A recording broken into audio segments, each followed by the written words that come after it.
Although it is not election season, that does not seem to be stopping Democrats from personally attacking their political opponents. Now, former New Mexican Governor Bill Richardson not only admitted he was not a fan of Senator Ted Cruz, but also questioned Cruz's heritage because of his politics. Watch this. He's anti-immigration. Almost every Hispanic in the country wants to see immigration reform. No, I don't think he should be defined as a Hispanic. He's a politician from Texas, a conservative state, and I respect Texas's choice. But what I don't like is when you try to get things done, it's okay to be strong and state your views, your ideology.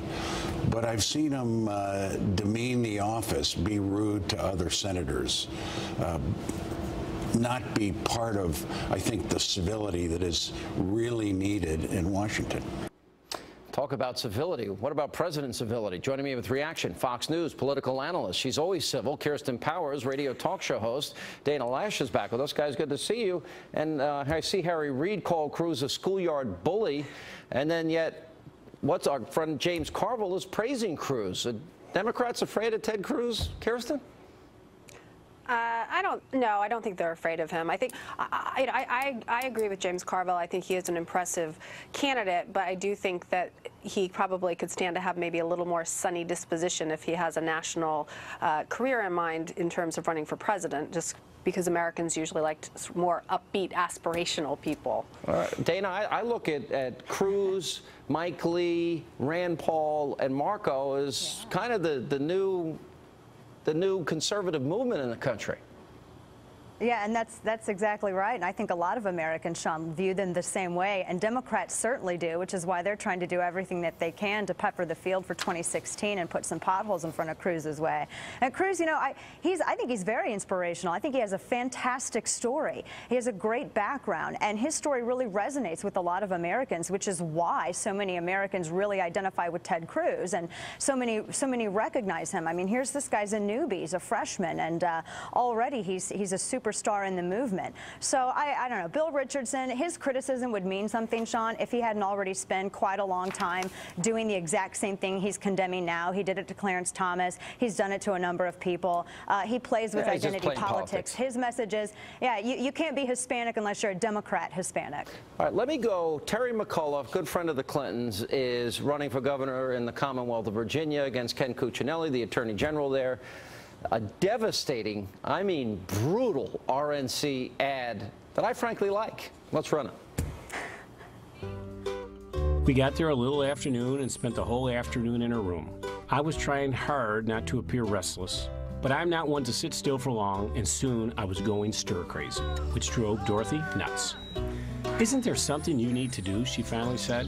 I told her that the Washington Post was having a party that evening for Lloyd Grove, who wrote the Reliable Source column. I went flying out the door and drove to the party.